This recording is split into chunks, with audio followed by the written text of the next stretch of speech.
This podcast is a collaboration between Costard and Touchstone Productions and the Dads from the Crypt podcast.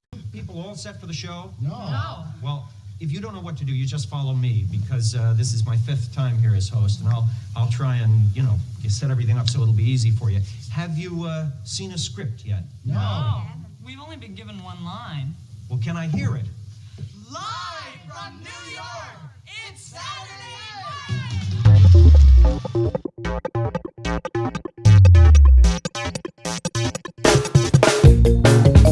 Hello and welcome to another episode of the How Not to Make a Movie podcast. I'm Alan Katz. Before we get going, you know the drill. As Colonel Cathcart says in Catch-22, please like us. While you're at it, subscribe. That way you'll stay abreast of all the cool things we're doing in 2024 and beyond. A few episodes ago, our guest was Brett Goldstein, Emmy Award-winning casting director, teacher, mentor, talent manager, and my freshman semester roommate at VASSAR College. Today, another blast from my VASSAR past. My friend Connie Crawford sits in. After VASSAR, Connie went to Juilliard. As a member of the acting company, she toured America for 2 years. She appeared both on and off Broadway, acted in soap operas, and in lots of small independent movies. She also appeared in an episode of Saturday Night Live while she was at VASSAR and got to say those words, "It's Saturday Night Live," just like we did at the top of the show. Oh, we'll talk all about it. These days, Connie teaches theater acting and directing at Brown University, one of the Ivies. She also does something fascinating. She works with horses and actors, using the horses to get the actors to be better actors. If you're not familiar with horse therapy, stick around. It's amazing what horse therapy can accomplish. We're also going to talk about the casting process and how it can wreak havoc on young actors. Old actors too, but young ones especially, as they're coming into the business, learning not only their craft, but the business of being a craftsperson. It's not like any 9-to-5 job. And while casting is necessarily competitive, there are elements of negative commodification that need to be addressed. Connie will articulate it far better when we get there. One more note before we start. Those of you catching this on our YouTube channel will notice we look different. We might even sound different too. I don't know yet. We're experimenting with a new recording app to replace Zoom. We're still working out the kinks, which is why we had to re-record part of the interview, as you'll see. Oh, we'll get there. Until then, here's Connie. Well, you've been on the faculty at Brown University for 20 years. Yeah. How's the weather in Providence today? Freezing. It's brutal. Oh, it's 14 degrees with wind chills. So I'm up in Vancouver, Canada, where we just had a foot of snow. And then it snowed for 2 days. It was great. Then the rain came and washed most of it away. But we got a lot of snow. And it's warmed up now. It's like almost 40 degrees. Oh my God, that's crazy. If it's any consolation to you both, as I sit here in Los Angeles today, it's raining. It's raining? It's raining. It's raining in LA. We're supposed to have rain all weekend. We're not getting the worst of it. The Northern California is getting another atmospheric river. Yeah. Hey, we need the water desperately. Actually, I think most of the state of California is now out of a drought. So hooray, hooray. What do you love about teaching at Brown? Are we recording? Yes, we are. Oh. What do I love about teaching at Brown? Well, the students. That's it. The students are amazing. Yeah. And so, they come from all around the world. I get all sorts of different people. The theater department is very small, so I get a lot of students interested in other things. But the other thing I like is I like having my own studio to do the things that I wanted done when I was in studios, specifically in colleges and after college at Juilliard. You have your own little version of a powerhouse theater? Yes, but it's not as nice as the powerhouse. You were so lucky. We were so lucky. The Powerhouse was a great space. What a toy. Yeah. Amazing. Did I hear you say you came out of Juilliard? Yes. So after I went to Vassar, I took a year off, and then I went to the Juilliard program for acting. Would you say there's a difference between a typical Brown student and a typical Vassar student? Yeah, I think we were a little wilder. I think we were a little looser. These students have to work so freaking hard to get in that they come in a little correct, and there's a lot of undoing. Whereas I think we all kind of just fell in, and Vassar, wasn't as hard to get into back then. And so I think we were just wilder. I think we were more willing to experiment. And also I think we were meaner. We were meaner to each other. We were more racist, sexist, they're a lot kinder to each other, and they accept things with a lot more grace and just openness than we knew how to do. I think, it's not who we were, it's what we did. Before Vassar, what part of the world did you come from?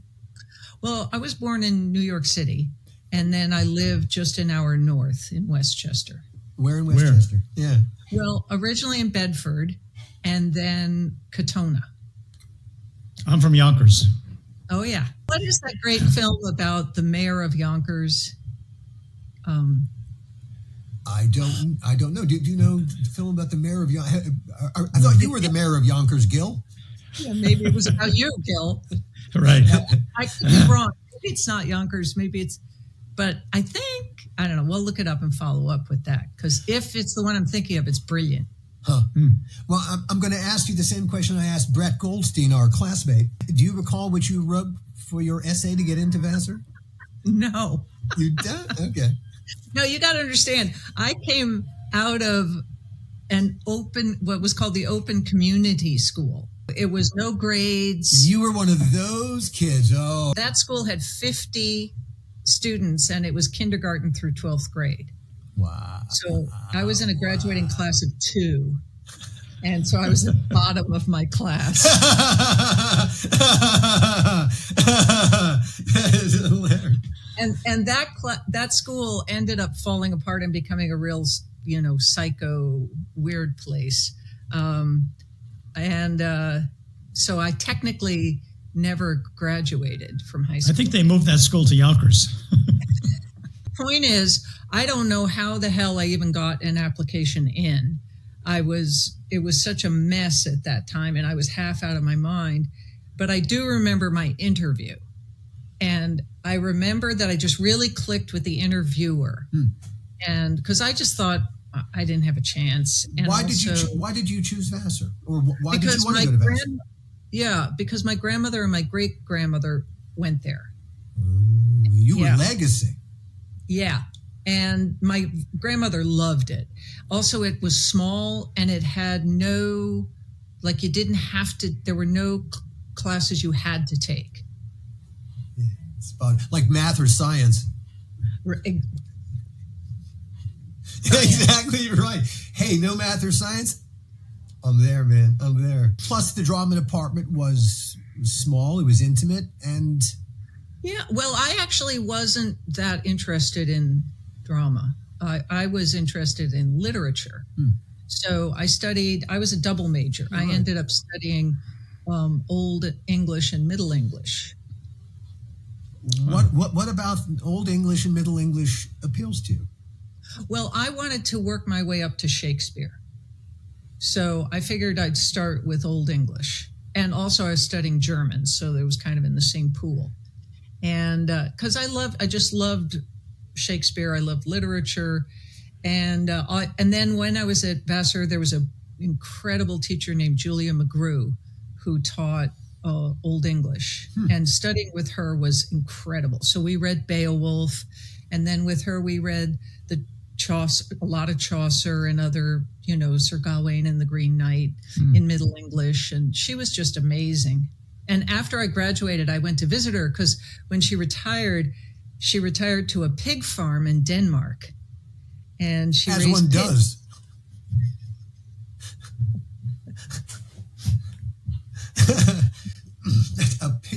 Denmark. Wow. And so you visited her on the pig farm in Denmark. Oh yeah, it was amazing. How was the pig farm? Yeah, it was incredible. Big pig farm, little pig farm. Well, it's old fashioned. So basically, the house, if you looked at it from the air, it made a rectangle with an open, space in between the buildings, so that you never had to go outside. So the pigs could be across the courtyard, but you never had to walk out to feed them. And she also bred these cool little weird dogs, and it was super fun. And so, feeding the hogs in the morning and then having the big Danish breakfast. Oh. What is a Danish breakfast?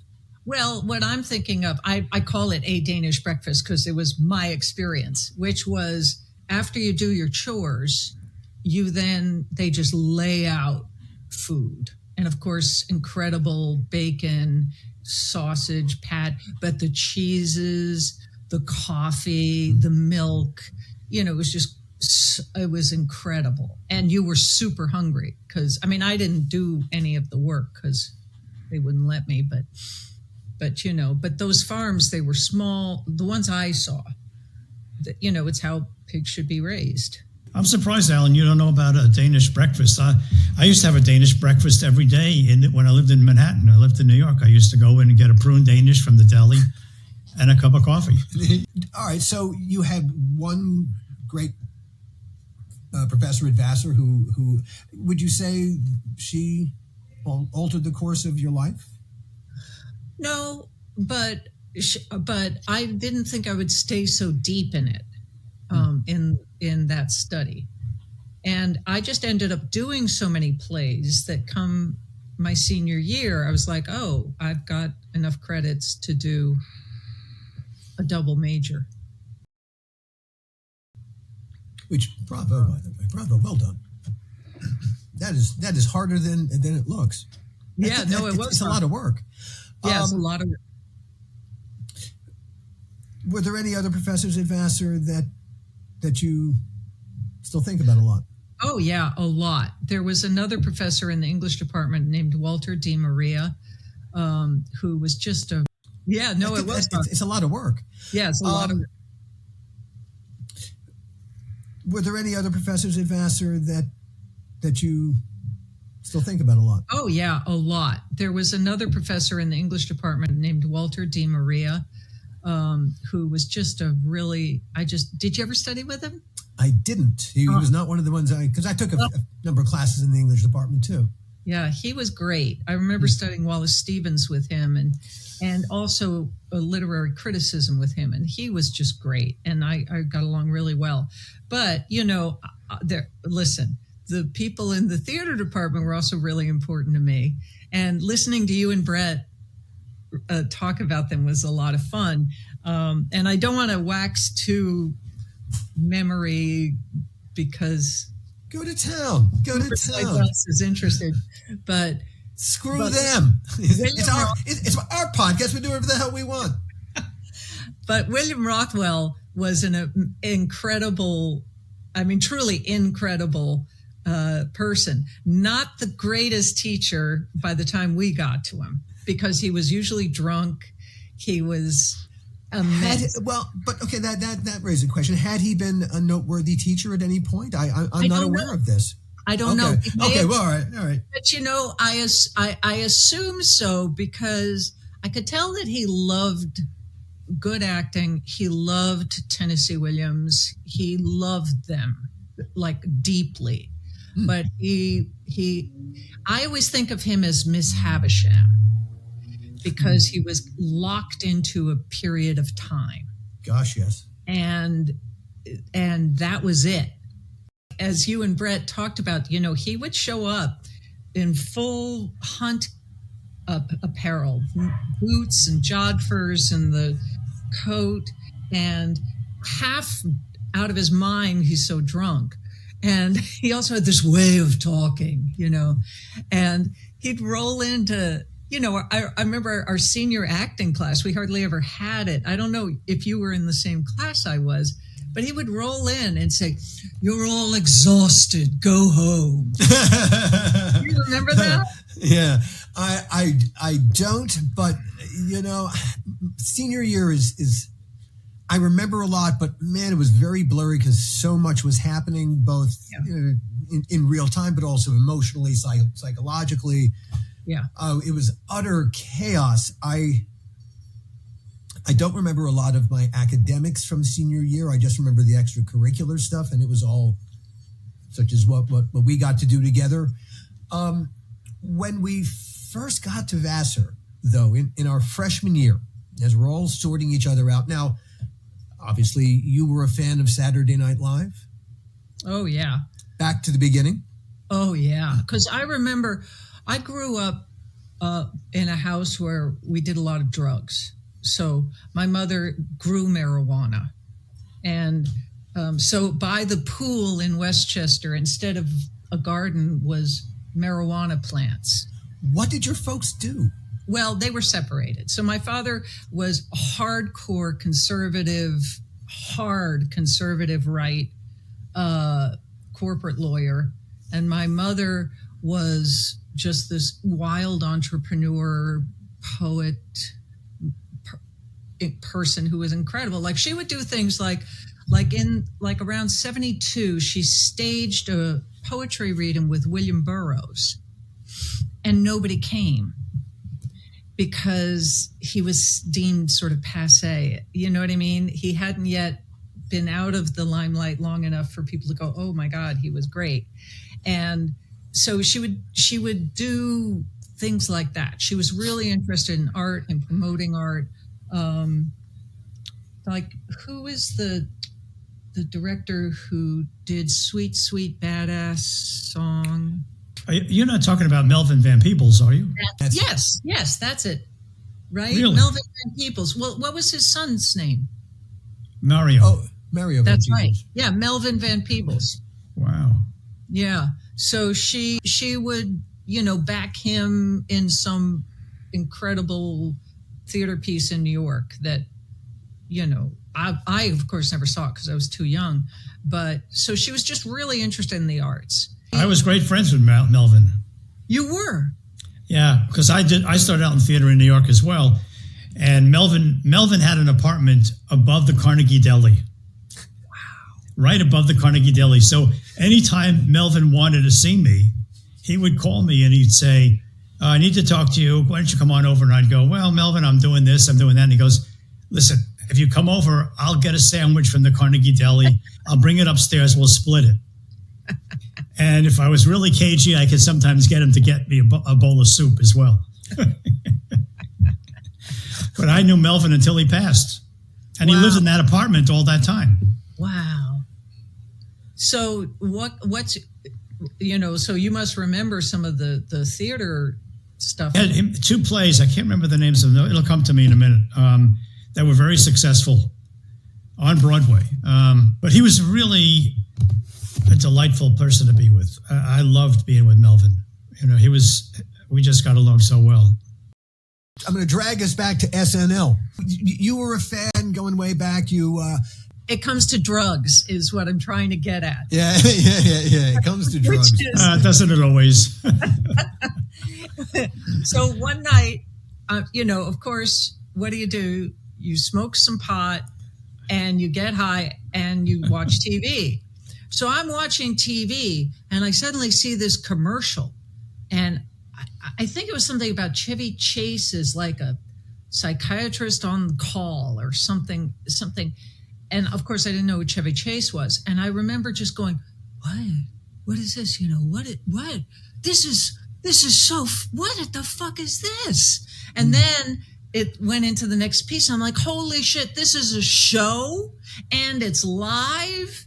And that was it. That was it. I mean, it really caught me. And Mr. Bill was on at that time. And wow. You're high and you're just like, you've never seen anything like this. And so much of it back in that time was political, because they had all those Harvard Lampoon writers. And I mean, it was, and of course, that time was, Anyway, so yes, I was a huge fan. And I'd even written Dan Aykroyd a fan letter. I'd never done anything like that, So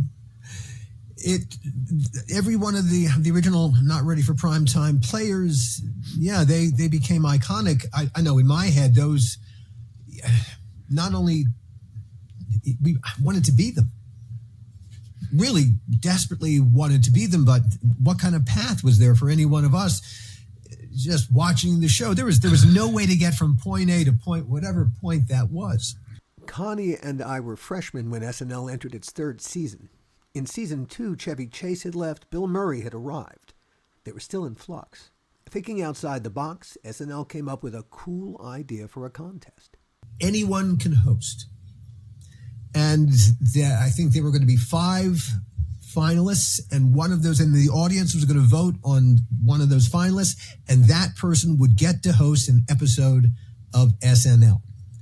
I cannot imagine how many, they must have, the inundation of postcards, because you didn't get a whole lot of time to work that room. You had a 3x5 postcard, as I recall. Yeah. And there was a word limit, 25 words or less. Yeah. Yeah, 25 words or less, why you should be the host of SNL. And I can actually remember what I wrote. It was so fucking stupid. I can't believe I wrote that and thought that was, because when I heard what you did, it's like, wow, you were so outside the box. What was your solution to that problem? Yeah, so I stapled my Vassar ID to a Holiday Inn postcard and just wrote "Free Me." And the picture was, of course, one of those pictures, but underneath it in big black letters, it says, expires 6/15/78. And, but again, it comes to drugs. I got the idea tripping on acid, and I remember exactly where I was. You were in Noise. You and Brett talked about that cool Noise dormitory, and there was this beautiful, the building was kind of roundish, and then there wasn't. Where were you living? What dorm were you in, freshman? Oh, Cushing. sure. Wow. So I was right next door, but old-fashioned building. So I was in what they call 2SQ, and SQ stood for servants' quarters, because it used to be when the rich ladies would come to Vassar, their servants would live in these little tiny rooms, but it meant I got a single as a first year, which was great.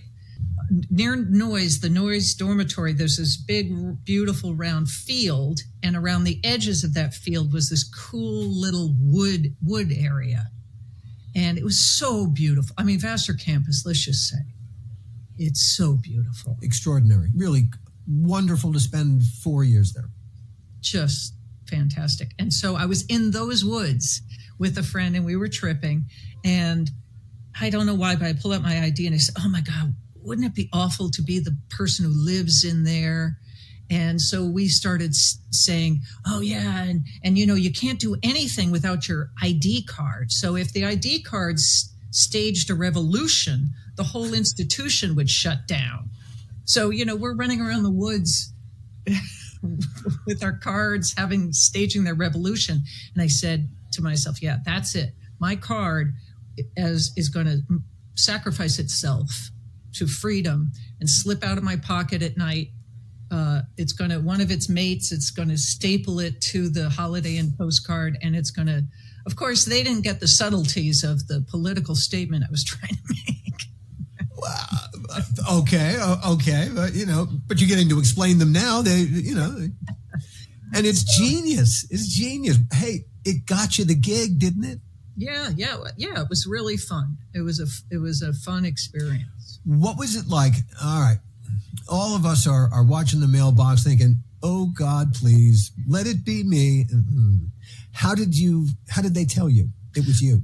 Yeah. So again, I mean, it's so funny to realize how technology has changed our lives, but nobody had phones. You didn't have phone in your room. There were these old, in Cushing dorm, there was an old series of phone booths, with the wooden doors, like in a Raymond Chandler movie. And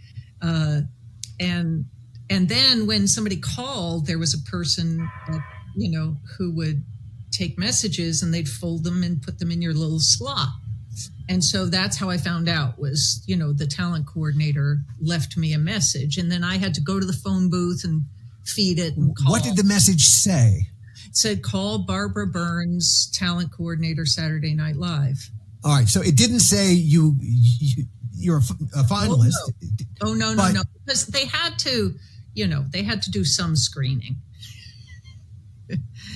And so they talked to me on the phone, and then I had to send in. What did they want to know? What were they screening out? What were they afraid of you being? Well, they could get anybody. I mean, I think they wanted to make sure you were going to be relatively sane. And also they were looking for categories, so they had the 80-year-old grandmother from New Orleans. They had a mother of 3 from Peoria, Illinois. They had the college dropout from Oregon. They had the governor of South Dakota was one of the finalists. Yeah. And then I was the Vassar co-ed, because at that time, Vassar being co-ed was new. Right. So, they were basically looking for types. And so it was just a little bit of a process. Then you give her a call and she tells you.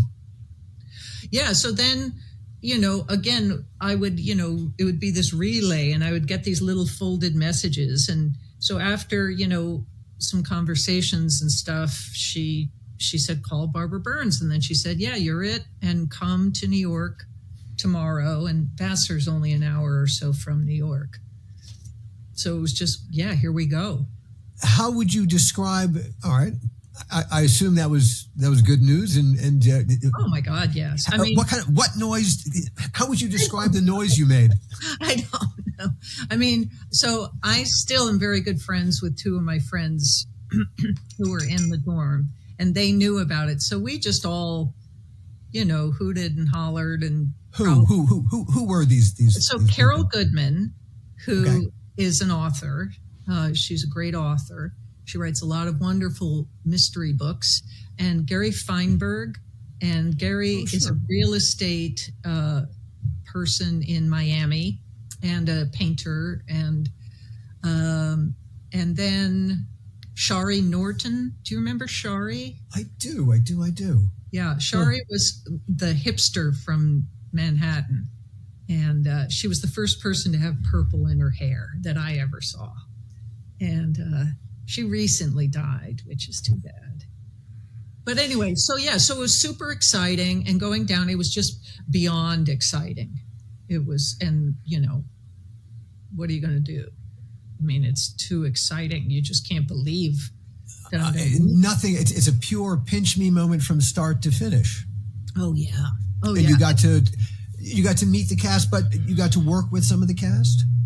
Yeah, well, work with, I mean, I wouldn't say that, because they just, they kept us in kind of a clump, and they'd stick us in a scene and, kind of move us around as a unit. Although, so the first thing was I went to the Marriott in Manhattan, and they said, okay, come to this room. And I show up in the room, and it's Gary Weiss and his filmmaker. Mm-hmm. Right.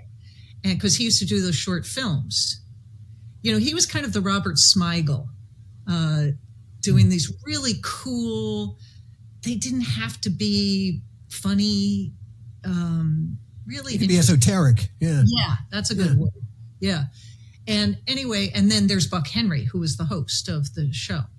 And so you're like, holy shit, it's Buck Henry, one of the funniest human beings ever. And anyway, so they said, okay, here's the deal. Each one of you is going to bribe Buck so that you'll win. Each of us filmed a little thing with Buck. So I was on a podcast with, and I wish I could remember their name. I should have looked it up. But there's a group of super fans of Saturday Night Live who do a podcast about, and I mean, they go deep into the facts, and they're yeah. So if you ever, I mean, we will link to that podcast. It does go far deeper than we're going to go. Yeah, no, but, I mean, they're super fans. It's they love it. I'm 18 at this time. And they say, okay, Connie, so when it was my turn, they say, you know what to do to bribe Buck Henry, right? And so it was kind of interesting of like, oh yeah, okay, what does the young woman do? I seduce him, or I try to. And so, that's what you did. You just did it. And it was very, very short. Hi. Congratulations on Yeah. being one of the finalists. Thank you. It's terrific. Oh, I know. I guess everyone up at Vassar. Is pretty excited about Oh, it. yeah, most definitely. They're all, quite excited. I am too. This is a big thing for me. Oh, it's nice for us too. And I'm certainly glad that you're the host. Geez, if anyone else was the host, I wouldn't know what to do. I wouldn't know how to feel comfortable with them. But somehow with you, I'm instantly comfortable, if you know what I mean.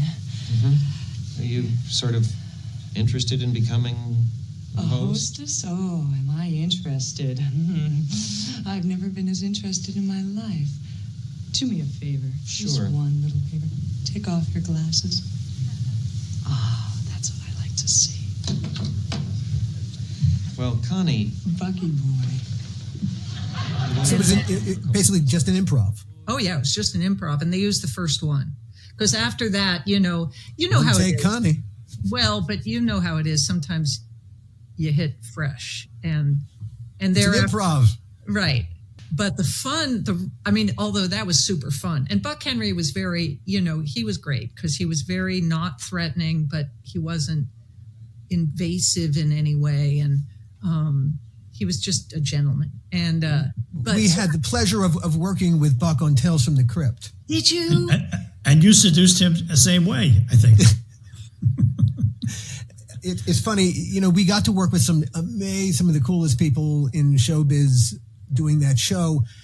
Of all the people that I got to work with, he was the most, to me, that was the person that I was most, oh my God, we're going to get to work. Buck Henry's going to do the show because he wrote The Graduate and Catch-22 and Get Smart. And he was on SNL. He did some of the funniest sketches on SNL. And he was a lovely man. I feel truly honored. We wrote a song for the episode. It's about a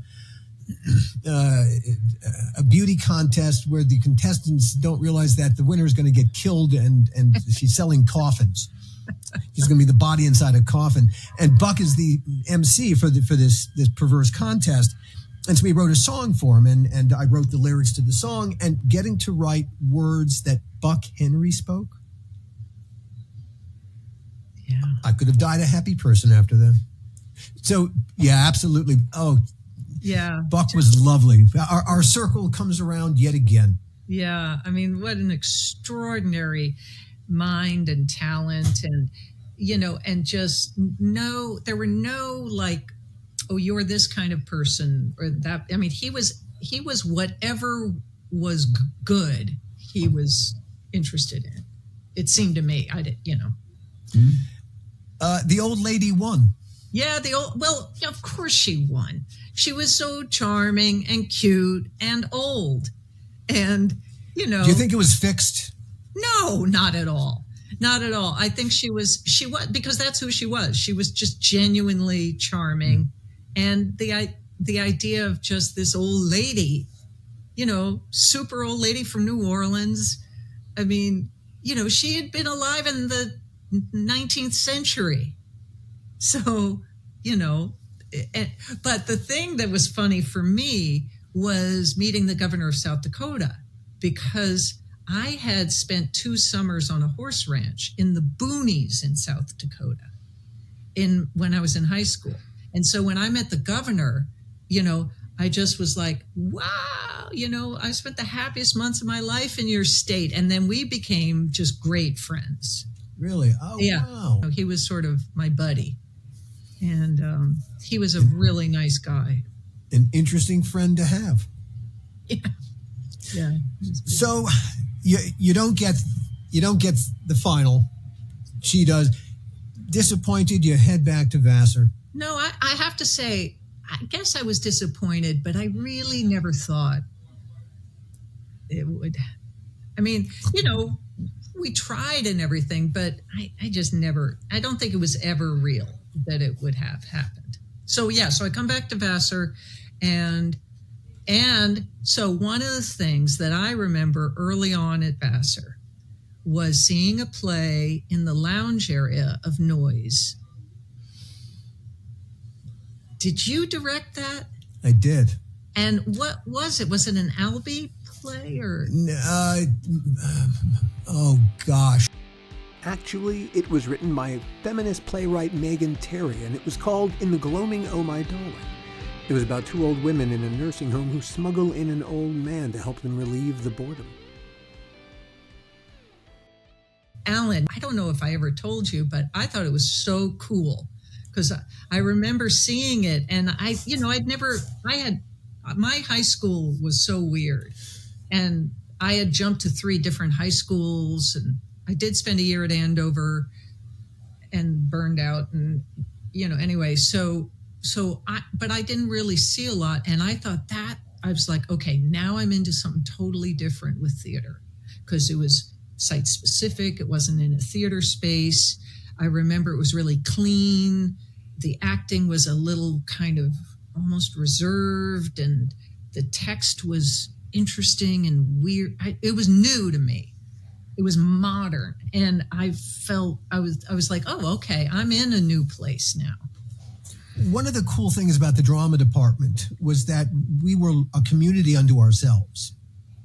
And it didn't really matter what year you were because we all worked on a production. It didn't matter. You might not be a lead, but you might be the part of the tech crew. You might be part of the wardrobe crew. So we all, and when you're all putting on a show together, there's this common purpose that you all have. It's a wonderful, part of the important part of college anyway is the socialization process. Yeah. And in the drama department, it's hyper socialized. It's just how we are in that particular community. That to me was always the appeal. I mean, I grew up a drama-rama. So you did in my middle school and high school, I was a drama-rama. I was in all the plays. And so, it was, to me, this was just, I was continuing down a path. I actually spent the sophomore year, I wanted to be a film major because I think I suspected I was going to end up here. But for a year, I was a film major and I had less to do with the drama department. But then I knew when I was going to take my junior year abroad in Paris, which I did. And I knew when I come back, I wanted to direct one of the projects. I wanted to direct a department. So in order to get myself on the ins, because I was totally on the outs with the department, how was I going to get a directing assignment? I approached Everett Sprinshaw, our professor of dramatic literature, an amazing professor. Mm-hmm. And I pitched him the idea of doing a brand new translation of Strindberg's Dance of Death.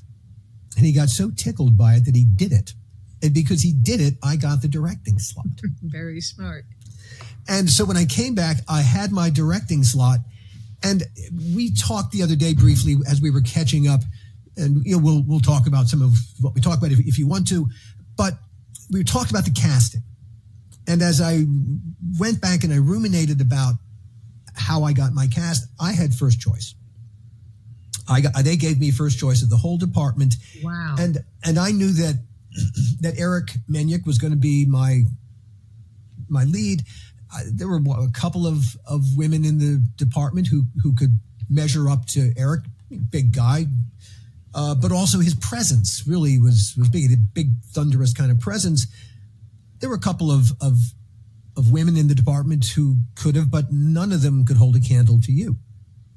And so as I was thinking about it, I got my 3 leads right off the top. And so when we were talking the other day, I said, well, I didn't quite remember the process, but yeah, I did. You were my first choice. In fact, you were my only choice. And we talked the other day, do you mind if I go here? Let's talk about it. Yeah. Okay. All right. So in the podcast that we did with my former roommate, Brett, we were talking about this very thing, the casting of this play. And Brett and I spoke rather cavalierly about the casting process. And I put on a more contemporary, more recent producer hat as we had the conversation. And I said, I won't describe it. I said that you were perfect casting, and I used the word because I used the word that you were matronly. I used that word, and I did say, well, you had done SNL, and I guess I was a bit of a star fucker, and so I had to have you. All right. Neither of those things were true, and I apologize for saying them. I thought I was being clever. I was not. At Vassar, how did you get cast regularly? Were you cast as anything in particular? Always as the old lady, always as a grande dame, and I could do it really, really well. And I'm also big, 6 feet tall and heavy set. And so, yeah, it was awful. And the same thing, one of the reasons I'm glad for the opportunity to talk about it is the same thing happened then when I was at Juilliard. I was again cast mainly as the mother, the grandmother, or some, I can't tell you how many fat suits I wore. And there was a woman and so it was really difficult. It was really actually soul crushing to be. And then I worked with the acting company for 2 years, and my main casting there, I had one part that was my age, but the other were the old ladies. And I think institutions who want to build a rep company do that a lot. And it was really bad back in the day. It still exists today, but it's got to be erased because it's so damaging. It was so damaging for me because it was so long. It's limiting, it's damaging. And so for me, listening to you and Brett talk, and I'm also listening as an actor, which is, ultra sensitive. And, oh shit, I've got one of those things on. Oh, that's okay. That's okay. That was cool. What was that? What was that? That was cool. When I do a gesture, it Zoom does that too. That was interesting. When you were talking about the Actors Workshop, is that John Houseman? Was John Houseman? Yes. And was he running it then? Yes. Well, he wasn't running it, but he was still around. Yeah. I met him a couple times. Did you ever meet him or work with him? No, I just was one of those people always looking for a job and asking those guys, hire me. I'll do anything. Just hire me. So I'll take a little side route. So I was lucky enough to see the remake of The Cradle Will Rock, which of course Houseman, didn't he do that was it with Orson Welles that they did that? I don't know. But anyway, famous because it was pro-union, it was the theater threw him out, and they literally rolled the piano down the street and did it bare bones in a space. So I got to see some of the greatest Juilliard grads do that, and for Houseman. And so Patti LuPone and Kevin Kline and Mary Lou Rosado. Right. And at the end of it, Patti LuPone sang When You Wish Upon a Star to John Houseman. And it was one of those great theater moments. But John Houseman also, there's a lot of stories about how mean he could be to some of the students at Juilliard. Yeah, he was pretty mean at times. And but I will circle back to Mary Lou Rosado. I don't know if either of you have ever heard of her, but she was a brilliant, maybe she probably still is a brilliant actor. And at Juilliard, she did a lot of stuff. And like me, she's kind of has a big build. And John Simon, I think it was, that really critic for New York Magazine. New Yorker, and he could be cruel too. New York or the New Yorker? No, he was at New York Mag. New York Magazine. And he could be cruel. So anyway, so Mary Lou, and Vassar and Juilliard did a lot of restoration comedy. And let me tell you, nobody could do restoration comedy like Mary Lou Rosado. Absolute genius. I mean, incredible. But at that time, for some reason, he reviewed Juilliard. I think it's because it was early in Juilliard's function, and so Houseman was still around a lot. And but Simon said, I never thought I'd see the day when there was an actor who was too ugly to be on stage, and now I have. Mary Lou Rosado. So here's this young woman. And so for me, circling back to casting in Vassar, I just felt so, by the time I graduated Vassar, I just felt so, even though I had some great parts, you know, like it was really fun to do The Dance of Death, but there was a really vicious review that came out in the college newspaper that attacked my body in very distinct ways. And it was crushing. And so this whole thing about how women who are large are cast is it's getting better as there's better directors and producers. But it can be really damaging. And so, Alan, the thing when I was listening to you and Brett talk, you know, I'm listening, of course, like, what are they saying? And, you know, neither of you mentioned my talent, even though it was misguided how I was doing things, or my spirit, or my, you know, what was repeated was matronly. And so that's why I had the conversation with you about that. And we are here to deliver the absolute corrective. And as I said, you were cast because you were the best people in the department. You had the chops to do it's a difficult part. And also, if it's any consolation, he constantly refers to me in the same manner. I do, indeed. But wait, Alan. Oh my God! I have my copy somewhere. I have my original copy somewhere. I do. Isn't that funny? And I had forgotten, and I'm so glad that you reminded me that Sprinshorn did a translation for us. Yes. I mean, that's really special because he was quite an amazing guy. And looking at Bill Jacob, I had forgotten he was in it. Bill Jacobs, he was one of the, like I said, I got the three actors that I wanted. It was Menyuk, you, and Bill Jacobs, and and the stage manager was Philip Clark, whom and he's great. Yeah.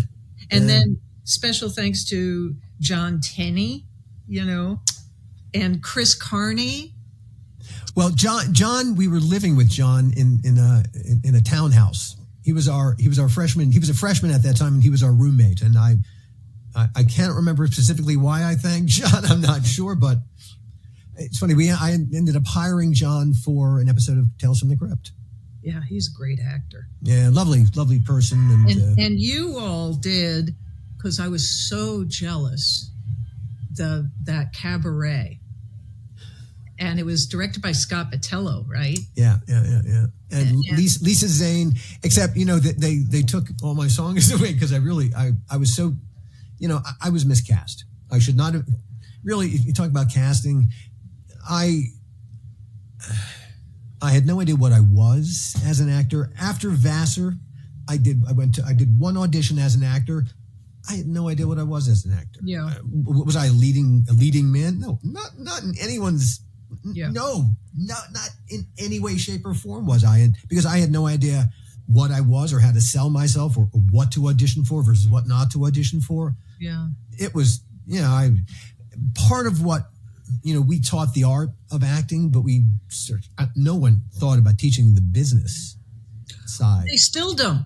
Yeah, of acting, which is nuts. So in my fourth year at Juilliard, I again, you know, my casting for my senior year, which is when the agents come, was terrible. You know, I was playing old ladies everywhere.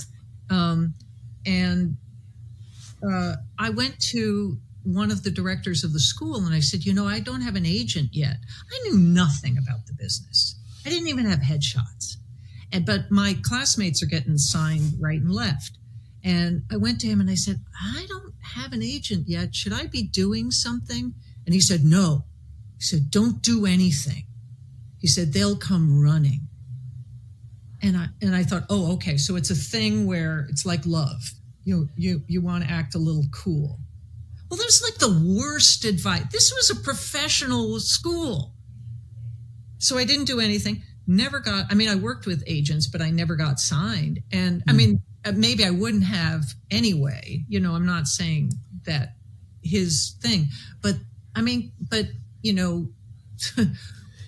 out of Vassar, look, I didn't know the first thing about how to really act. Coming out of Juilliard, I hardly knew how to act. I worked for 2 years touring the country, doing plays. It was only when I got to Uta Hagen that I started to, this is how you work on it. What did Uta reveal? She was the greatest teacher I've ever had. And I've had a lot of great teachers. Like I had Alexander Technique with Judy Leibowitz at Juilliard, who's like this spiritual being of gorgeousness. First of all, she trucked no foolishness. So, second of all, she really knew how to tell actors how to work on things. So she breaks it down, and her books are just rich in just how to just break it down. Okay, this is how, if you need to make something seem like it's hot, this is how you'll work on it. Her work ethic is so strong, so amazing. And then it was just, there was something, I knew once I got into her class, I knew like, okay, this is the place I got to be. And I finally knew how to work. So I worked every single week for 2 years. And who else worked with her is Craig Bacon. Oh, sure. Yeah, he worked with her a lot. When you say how to work, what do you mean? Well, so it used to be that I would just sort of throw energy around, that I would try to emote. And sometimes I had instincts. So, I knew how to do. I didn't know the first thing about talking about objective or how to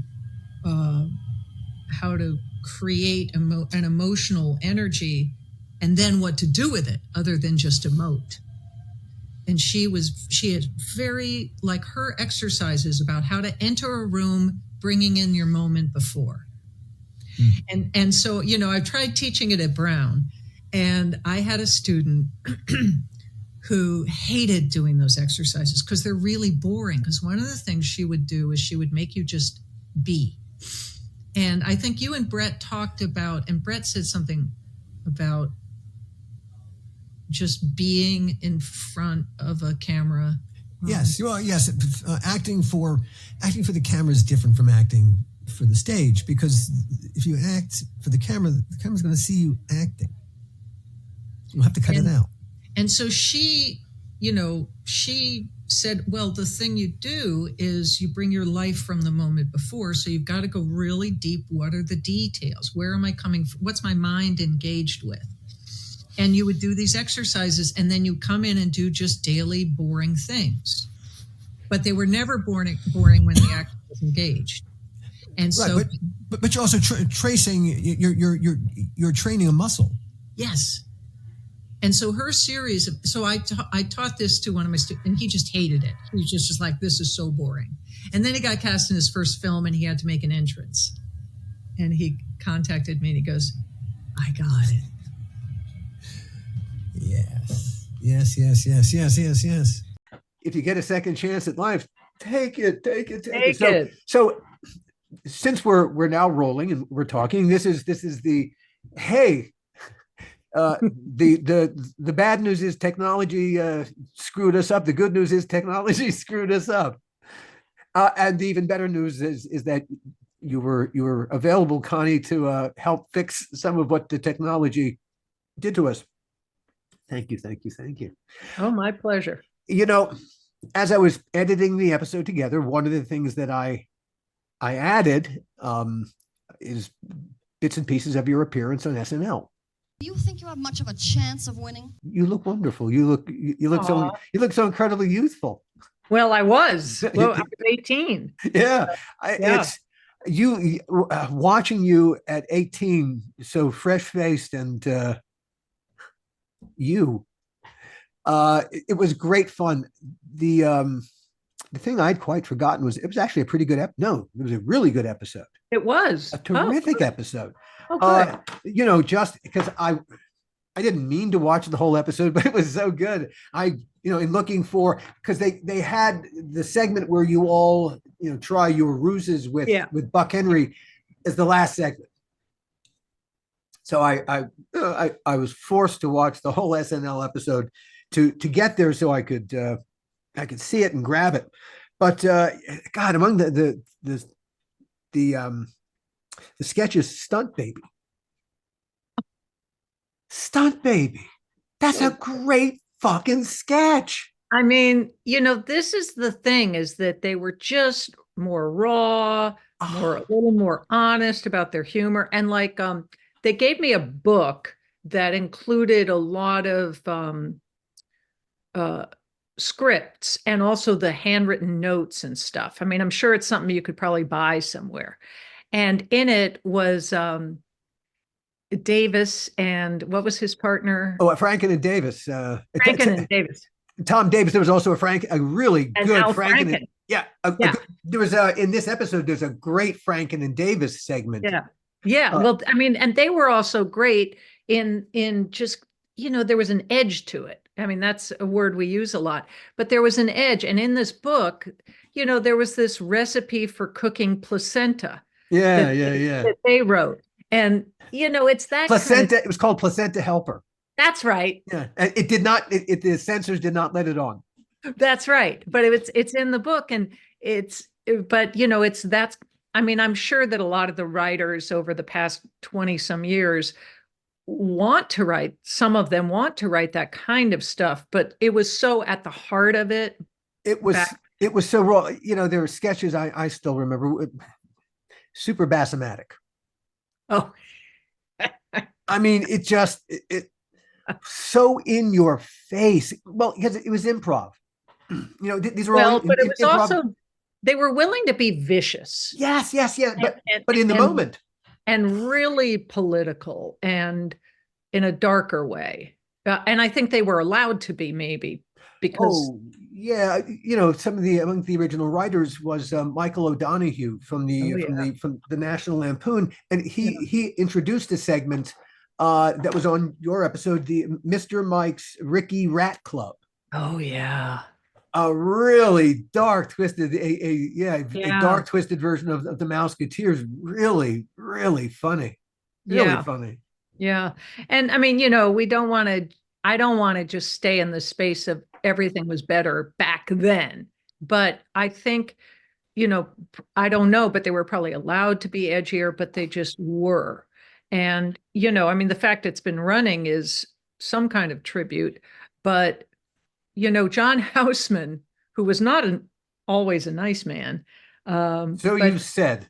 But I think it was him, or maybe I heard it from Michael Kahn, who was an acting teacher at Juilliard, that you need to change your artistic directors every 10 years, ruthlessly.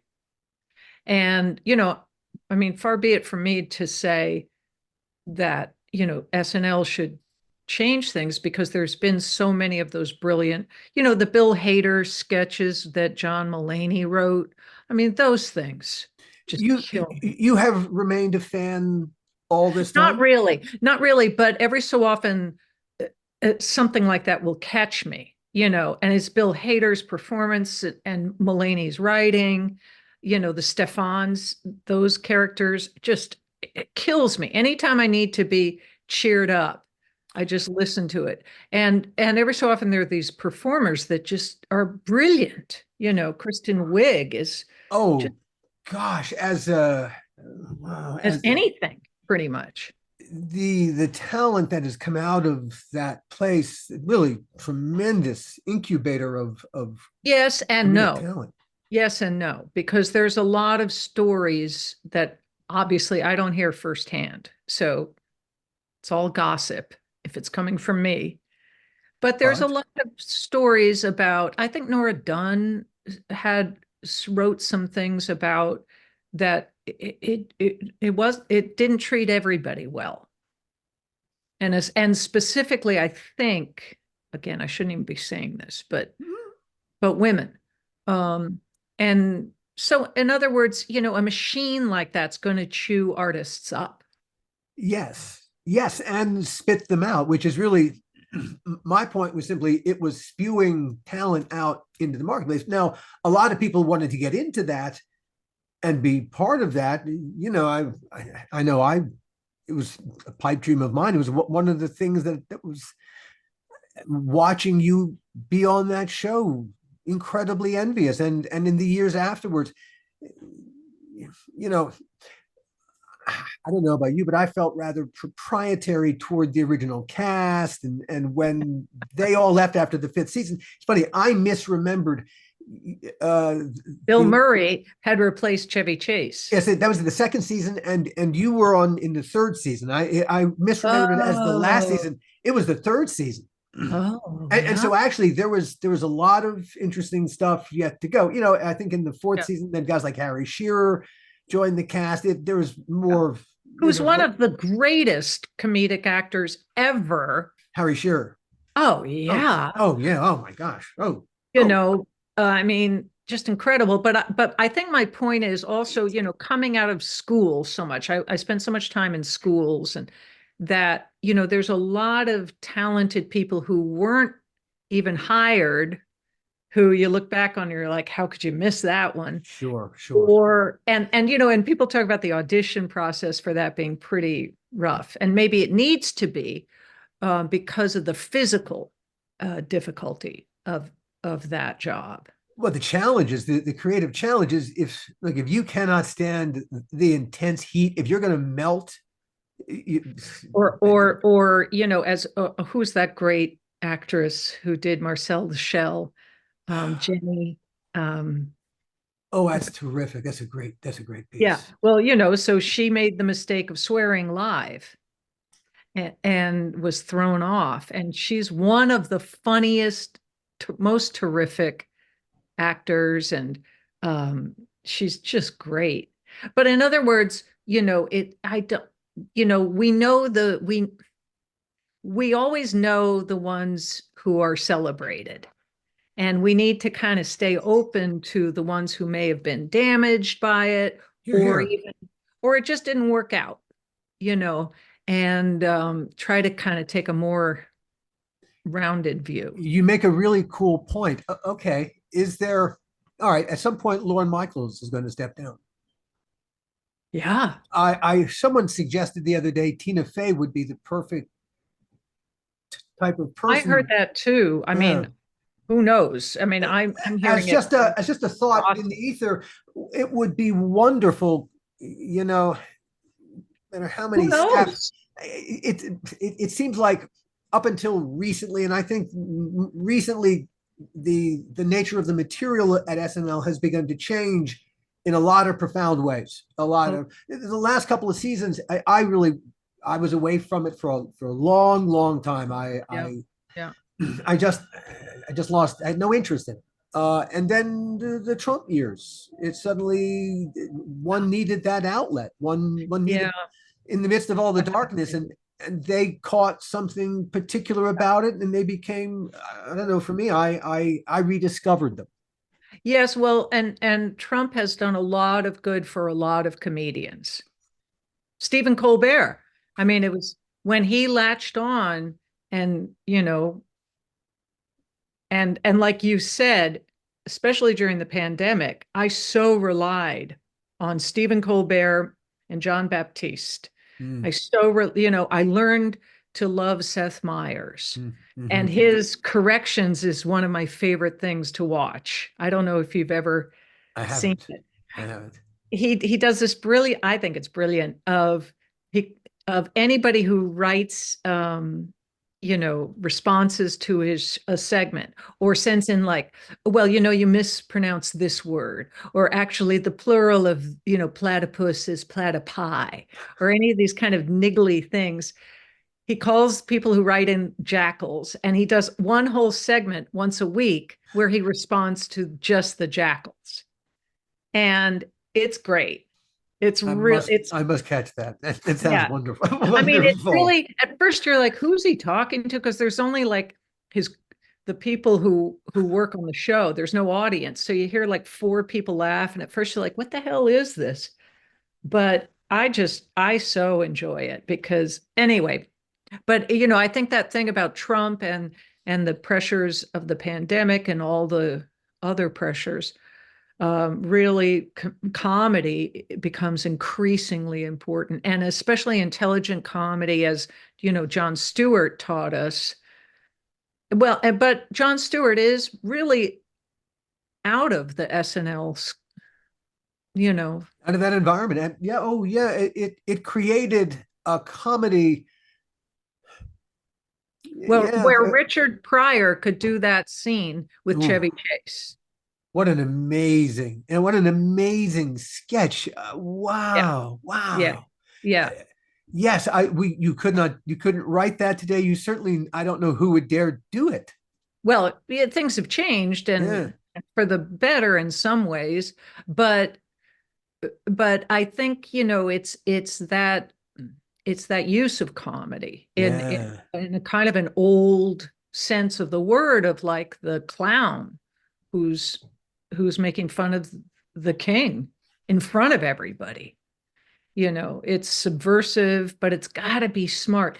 And it's also really fun when the performers are great at what they do. And you had the honor and the privilege of working with a bunch of great performers. Oh my God. When you did SNL, you got to Hilda Radner. Yeah, wow. And John Belushi. I mean, John Belushi was, both of them were kind of on another plane. And there was and Bill Murray was, I mean, he was so young when I was there and he would just come on. But they're so phenomenally talented and fortunate, well, John Belushi is obviously the great loss because we don't know what he would have done. What would be his Barry? Like, what could he have created? When he got to a certain age and his comedy mellowed in its rough edges, but gained some heft. Yeah, I think he would have been. I wouldn't say that his comedy mellowed. I'm not saying it did, but if he had lived, if he had not died at the Chateau Marmont that night, and continued as with some really, he was such a bold, in-your-face comic. Well, at a certain point, a bold, in-your-face comic is going to mellow, and it's when they mellow that suddenly other terrific notes would come out. Oh, that's what, right. And if he had found the great acting role, because he could act. Yes. Oh my God. Of course, yes. If you can do comedy, you can act. Well, not always. I don't always agree with that. Do you? But that's something you believe? No. I would say everyone who can do comedy can act. But if you have the chops in you, if you have the timing, if you can really hear in order to do comedy, because you really got to listen. Yeah. You got to be in the moment. If you did a couple years with the Groundlings. Yes. Let's talk improv, because I loved. I took two classes with the Groundlings. Loved the first one. I loved the second one, but by the second one, my teacher kept pointing out to me, "You're writing. Stop writing. Be in the moment." And once I started writing, I couldn't stop. Yeah, well, that's the hazard of that gift. But it's what I am. And yeah, exactly. But no. But that's not why I was writing. I was writing because I didn't have the confidence to be in the moment. Oh, yeah. And Okay. it really, I lost my nerve is really what happened. So rather than be in the moment and take your risk of flopping, of hey, just be in the moment. Who gives a shit? Mhm. It's not about that. Just be in the moment. Mhm. I don't know. I started writing instead. Well, have you ever really like looked at clowning, in the old tradition? How do you mean? Well, okay, so I took a class with a great clown teacher, Jane Nichols, and Christopher Bays, and oh God, and this other fellow, oh shoot, Stephen, he taught at ACT for many years, Stephen Bisher. So what I recall from clowning is like it's like comedy improv amped up, which is there is no in between. It works or it fails. And boy, you just have to let it go. But you really have to try something. And but I hear what you're saying about comedy. Yeah, that thing about, well, that's why for me, after all the fancy schools and 2 years with Uta Hagen, it was when I went to the Groundlings because, and this was back in the day when comedy improv wasn't so big. But I went and saw a show that a friend was in, and it was comedy improv. And as I was watching it, my palms were sweating because I was so terrified. And so I was like, oh, okay, if I'm that scared, I got to go try it. And it taught me how to listen better than anything and be in the moment, like you say. And then, of course, I mean, that also goes right to the work with the horses. Yes, which is what a wonderful segue. It was there. And you took it. Cool.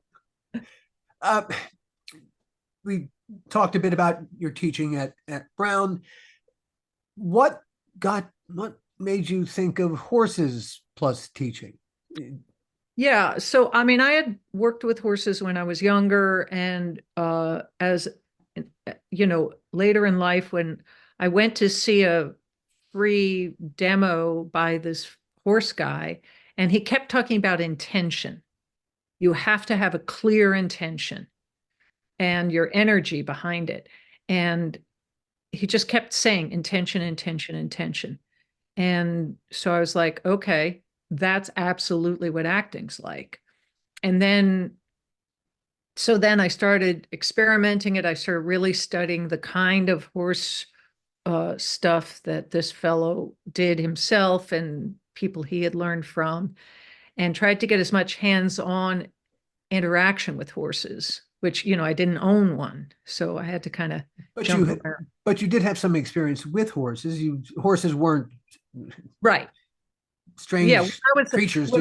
When I was a kid, I had horses. And as a matter of fact, that's why when I was on Saturday Night Live, and one of the contestants was the governor of South Dakota.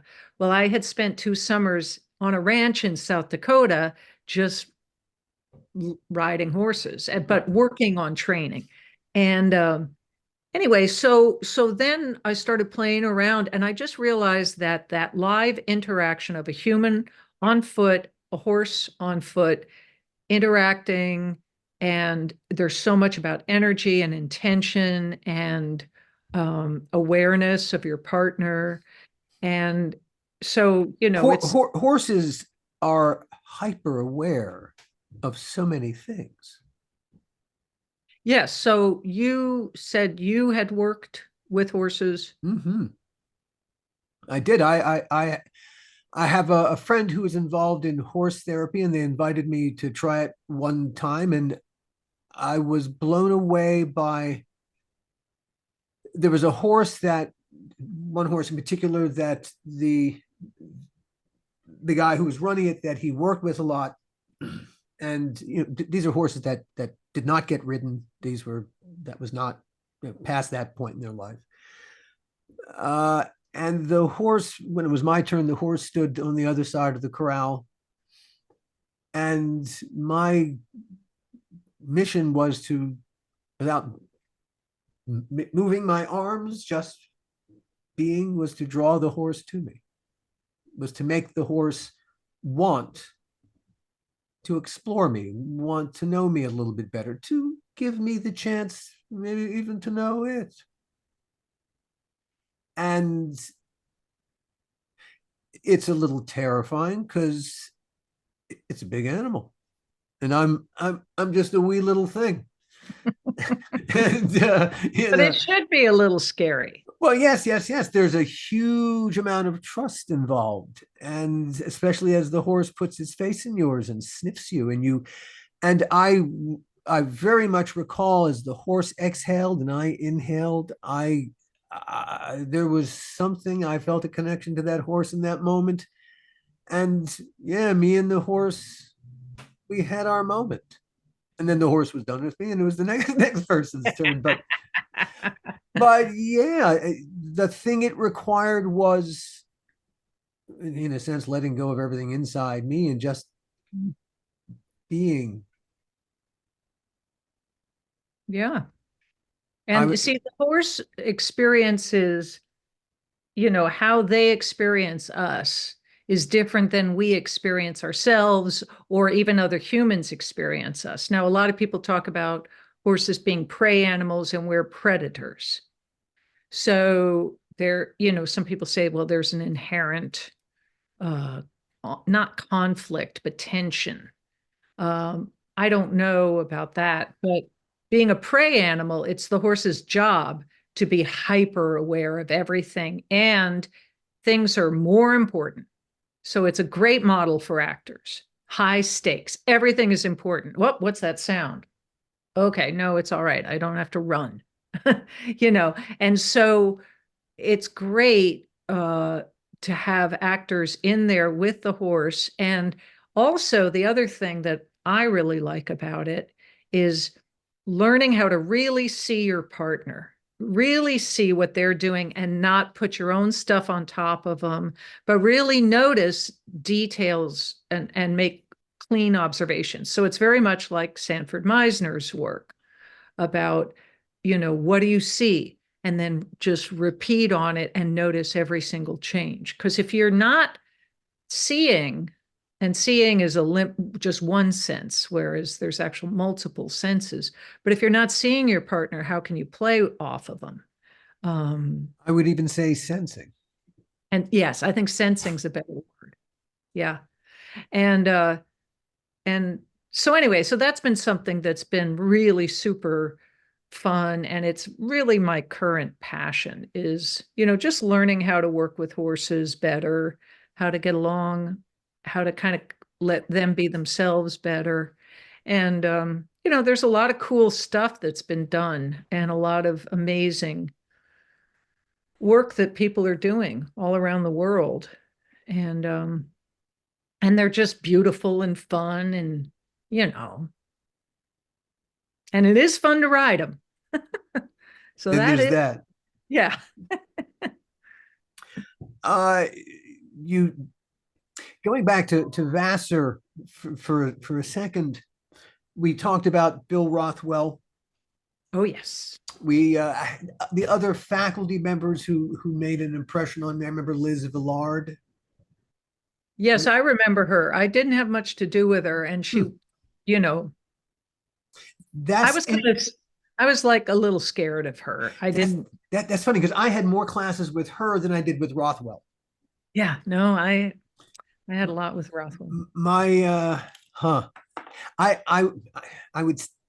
It makes sense that he would glom onto you and see you as a muse of a kind. I wouldn't say I was his muse, but there was a slot that I really fit in that was of great interest to him. Yeah. You fit into his world. Yes. You made sense to him. Yes. And I understood him. Yes. Because there's a part of me that, my family wasn't stuffy, but I sort of skirted around some of that patrician old school stuff. It's funny. For me, I grew up in an upper middle class Jewish suburb outside of Baltimore. My whole neighborhood was upper middle class Jewish kids, doctors' sons, lawyers' sons. Really, I grew up in a cocoon. And when I got to Vassar, man, that was part of why it was exciting to me, because it's like no world I'd ever seen before in my entire life. First of all, Wasp City, man, Wasp. And that's funny I mean, it sure is historically, and my family's part of that history. Yeah. But it's funny that you say that, because so many of my friends from Vassar are Jewish. Yeah. And some of my best friends are Jewish. It happens to the best of people. Wow. For me, it was eye-opening. For me too, in different ways. It was and again, growing up in a very conventional suburb, a very conventional place where really, hey, I was the butterfly. I'm no one's idea of a butterfly, because it was a drama-rama in high school. So, I did strange things. But though, Alan, you were strange even at Vassar. Oh, no.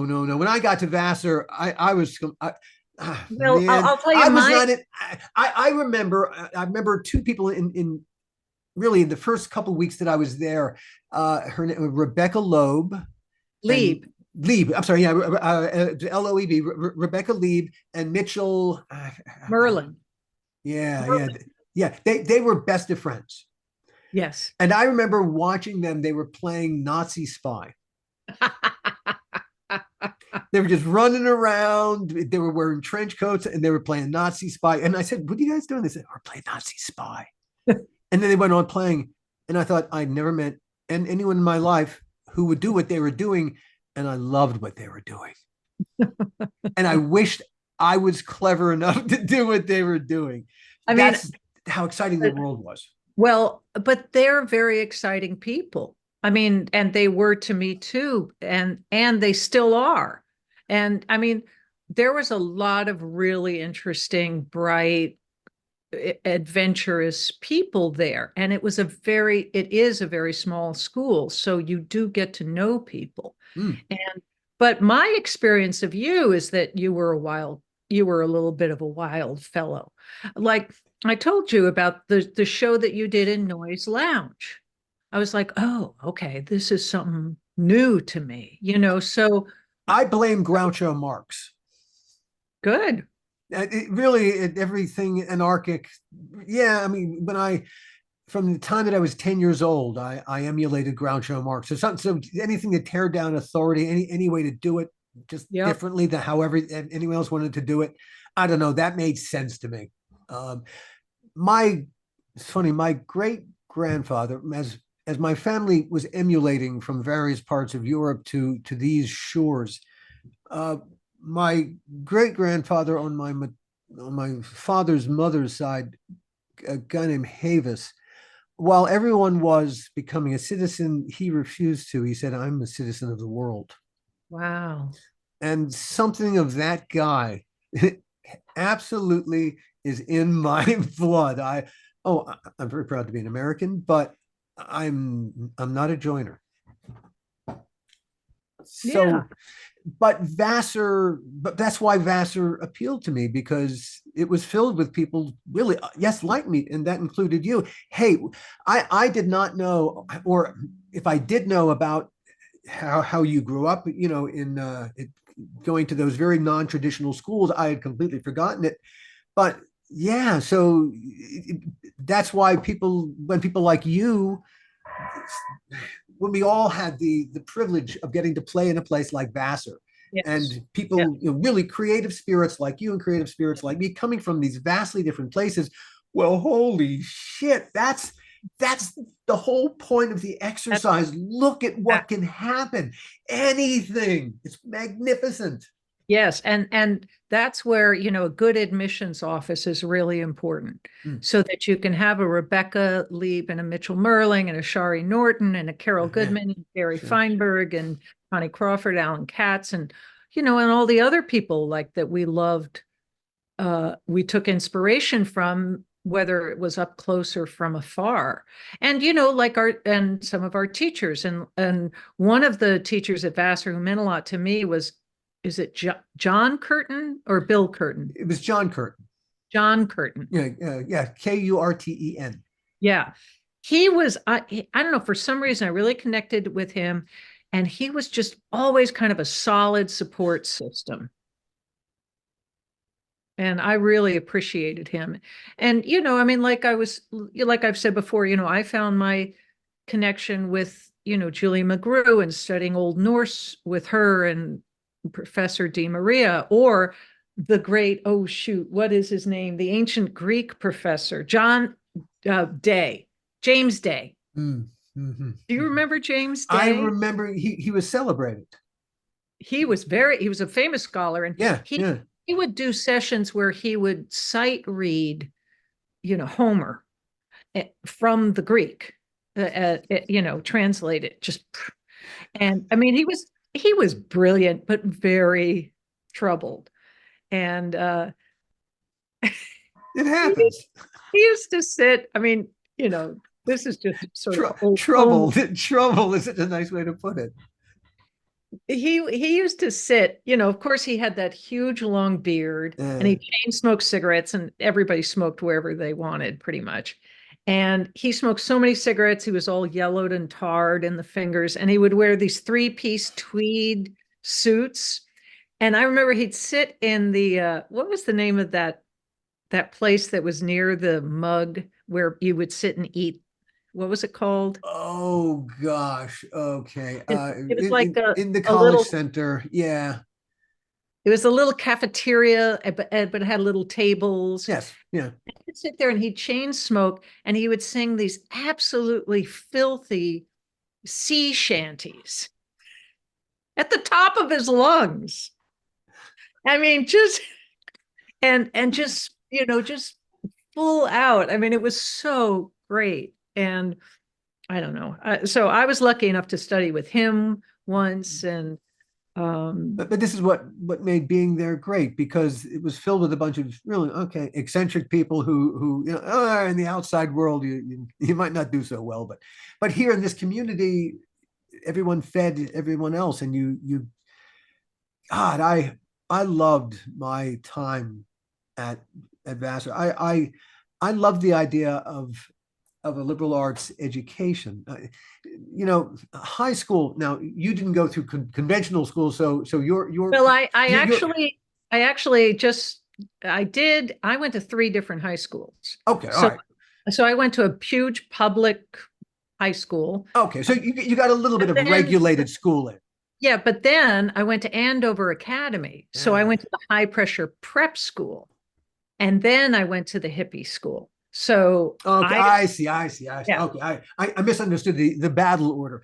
Well, all right. So none of those places really, well, I can't say definitively, have only had a public education. A public school education is not meant to teach you how to think. It's just not set up for it. It's at the end of the day, you need to be a good little citizen. They kick you out into the world. Maybe you'll vote occasionally. Okay, don't hurt anybody.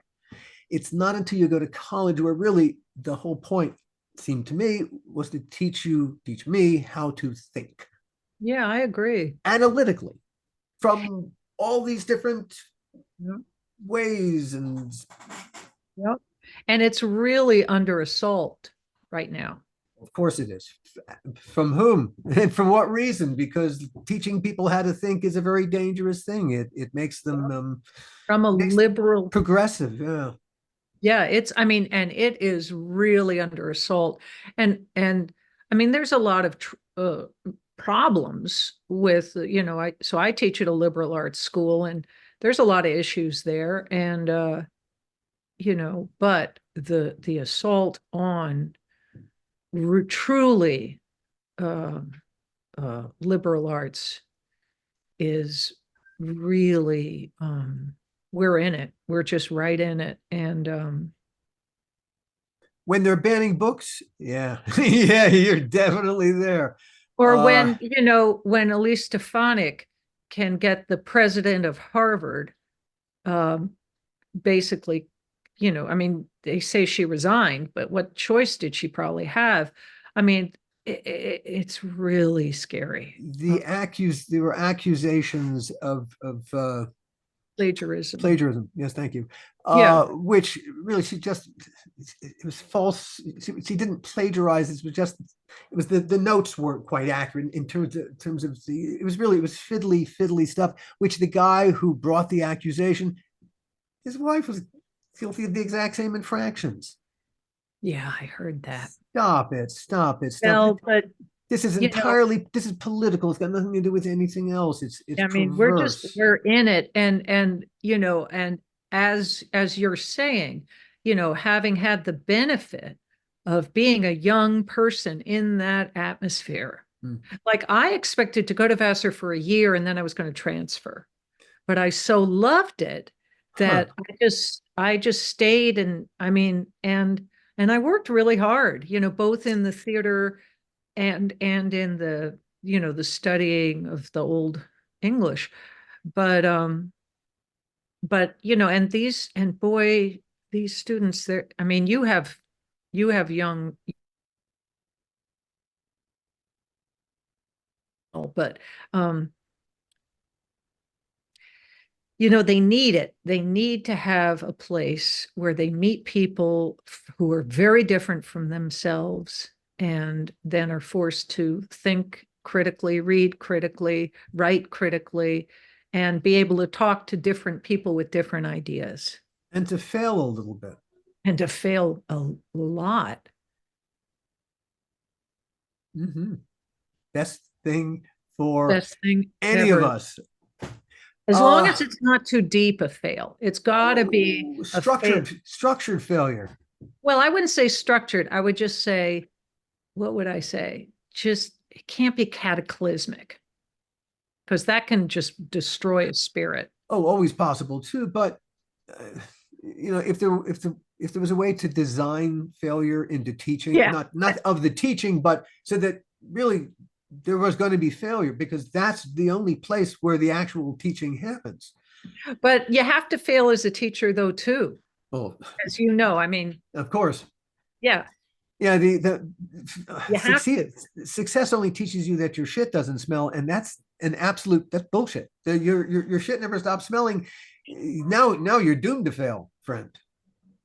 Yeah. Anyway, with all of your students, you do such a wonderful Bill Rothwell.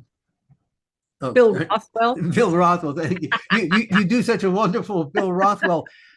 Do your students do you? Yes. So speaking of clowning, that's a very common clown. And I actually think Stephen Bisher is the one who taught me this.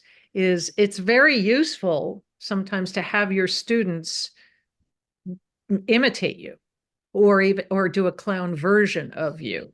Now, it doesn't always land well with me. It's sometimes I'm like, oh, I do that. But, you take what you see, you water it down, and you're like, oh, okay, yeah, I can see how that's working. That's not working. And it's a really useful, it's fun too, because, they get to make fun of you. But it's also really useful to see, okay, really, how am I coming across? Surely. Okay, I can see, yeah, that I got to tweak and that's working. And so, I mean, it's really. You actually get to see how you are being perceived. Yes. Wow. Because as you know from, directing or leading, and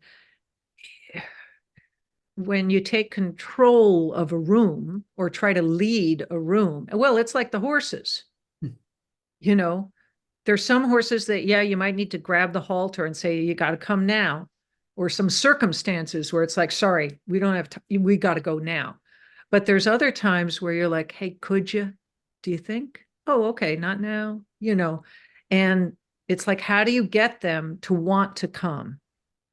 And really the idea for me is my goal is by the end of the semester, I don't do anything. I just show up in class and they do everything. So it's a bit like Bill Rothwell, except for different reasons of like, you're all exhausted, go home. No, it's like, I want to walk in the room and they're like, oh, and they're talking to each other and they're working on their own things and they check in every so often, but they don't really need me anymore. If I can do that, then I feel pretty good. Cool. Yeah. Before I ask you my last question, I wanted to give you a chance to mention among your really most interesting credits, you were in the cast of Orpheus Descending that Peter Hall directed. Sir Peter Hall. Sir Peter Hall, please. That was some interesting people in that cast. Who else was in that cast? Sloane Shelton, Right. Pammy Grimes. Right. And a bunch of other great Brad Sullivan. I don't know if did you ever see Brad Sullivan? I did not. You see him in a lot of stuff. I don't know what big parts he had, but just one of the greatest, not just a great actor whose acting is completely invisible. He's so good. You're just like, there's nothing. It's not that he's sort of still in that kind of shut down filmic way. It's just like, it's just there. You don't see any force. One of the things that we learned that really stuck with me, and I don't know why, it's learning how to give stage. Yeah. It's an important piece of acting because you are helping to create the environment, not just for yourself, but for everybody else. It's a form of listening. And understanding. And that's also where the comedy improv is so great, is who has the best idea in the moment. And then you got to give it to them. Yes, and unless you're like Mae West. Do you know the story about Mae West and the glass? No, go for it. Okay, so I love Mae West, and I'm always trying to tell my students to go watch Mae West. Because as you know, she was not the sort of European conventional beauty. Mm-mm. And yet she made herself that. And she was also such an entrepreneur and, writing and producing and all that, and funny. And I just rewatched She Done Him Wrong. But anyway, so this is the story. Don't know if it's true, but I love hearing it. So I'll tell it again, which is she's in a play with some young ingenue. And the ingenue thinks she's it, And Mae West says, honey, I'm going to upstage you and I won't even be on stage. And so the ingenue has her big monologue, and she stands on stage, and Mae West takes a sip of water from a glass and then puts the glass just on the edge of a table. So it's in a precarious spot. So the whole audience is just like, is it going to fall? And the ingenue is up there acting up a storm, and nobody cares. She was wonderful. I'm a huge W.C. Fields fan. Oh, so yes, that whole group of early 20th century comedians, yeah, they're integral to everything that I understand about comedy. Just incredible. And you can watch them do little moments over and over and over again. I mean, the timing is so sublime. And especially W.C. Fields, like at the dinner table with his kids, and the salt or what happens to the coffee. And it's just incredible what he can do. His ability to use stillness, silence, to fill silence with a kind of dread, which is where the comedy comes from. And It's a Gift. Mr. Muckle walks. He has a store, and he just set up a whole bunch of light bulbs. And a blind man named Mr. Muckle walks into the store and destroys every single light bulb. It's just fantastic. A great piece of physical comedy. It's built. It's structured. It's designed. And that's what they did. Oh, every part of that. That's the film where I was thinking about the family at the table. Oh, sure, sure, sure. Yeah, yeah, yeah, Yeah. yeah, yeah. And There's and then have you ever seen him in I think it's Great Expectations where he plays Mr. Mr. McCawber? McCawber. Oh, he was made for Dickens. Made for it. Just but so W.C. Fields like Mae West. I mean, Mae West is interesting to me also because of how she made her own work happen. Totally self-invented. And as a woman, you know, defied the stereotypes. Hmm. Because, you know, the casting, as I've talked about with you, you know, the casting for me has been so difficult and I've had a hard time dealing Yeah. with my life. And she just took it She and owned her made it. shit. She really did. And she, wow, what a, it's funny. It's like her story almost demands to be told right here, right now, because she was such a powerful woman at a time when women weren't. How'd she do that? Well, first of all, it was pre-code. But So then, but then after Coach, she still had a career when did code hit? Do in you the remember? 1930s, and she was still making movies in the early Yeah, she was 1940s. making movies in the 33 was She Done 'Em Wrong. Hmm. Maybe it wasn't pre-code. I don't know. But so dirty. I mean, Oh gosh, yes, so yeah. funny. And anyway, I don't know how I got off on Mae West. Well, with Mae West in mind, we'll finish with the couple of awards you Oh no, won. can I I Oh want to yeah, okay. We'll cut all yeah. that out. Uh, Carry So on I from where wanted you to, were. yeah, because I wanted to talk about Orpheus Descending a Oh little yes, bit. yes, yes, yes, yes. Go, go, go. Yes, yes. Because so I met somebody in England once who said to me, "Well, you're too tall to be an actor. So you need to be as good as Vanessa Redgrave." And so when I got cast in Orpheus Descending with Vanessa Redgrave, I just felt like I I'd come home. And let me tell you, watching her live, just phenomenal. How so? She's alive in every single moment she's on stage. And that whole thing about the acting being invisible, she's so present all the time. Like one time, I had this great little part where I ran in and I made an angry phone call, and the door that I ran through had a bell on it because it was a shop, and I ran through once and I hurt the bell. And Vanessa Redgrave came like tearing across the stage at me and just delivered her lines like with such ferocity. And I was truly like, oh, sorry, but I got to go make my phone call.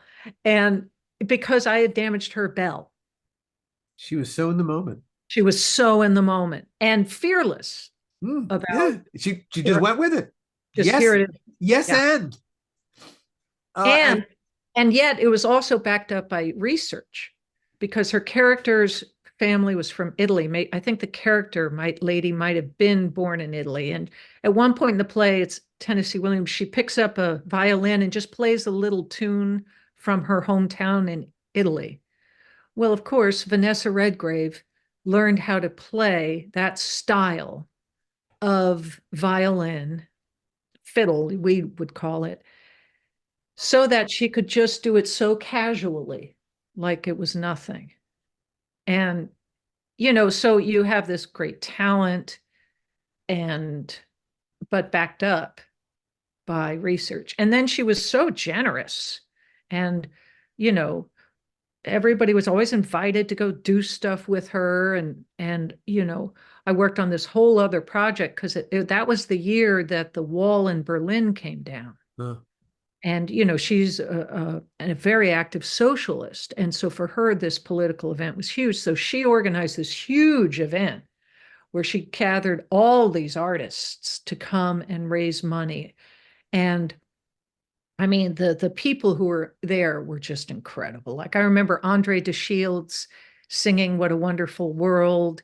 Mm.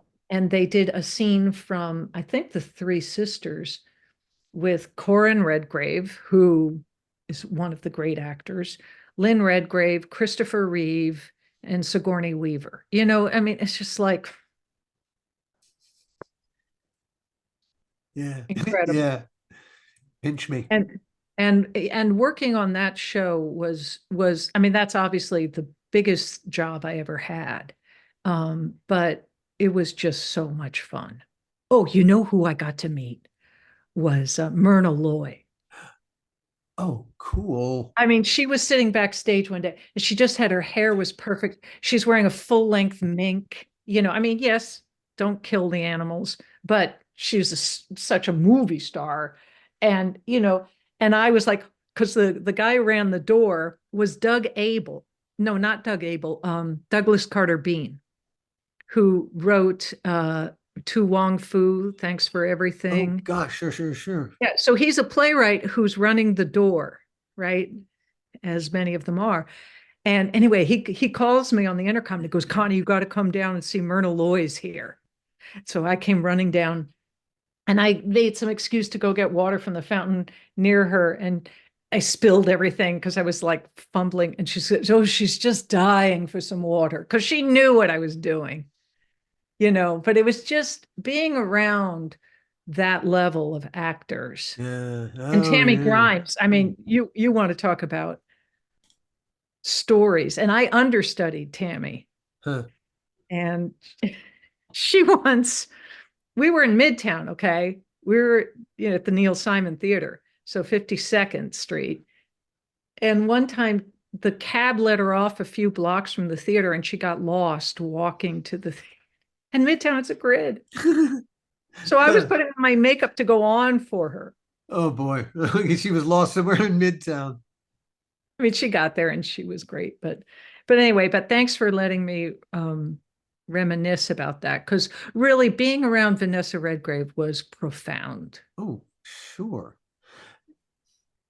You know, we've both been very lucky in that way, just getting a chance to work with people, getting to work with.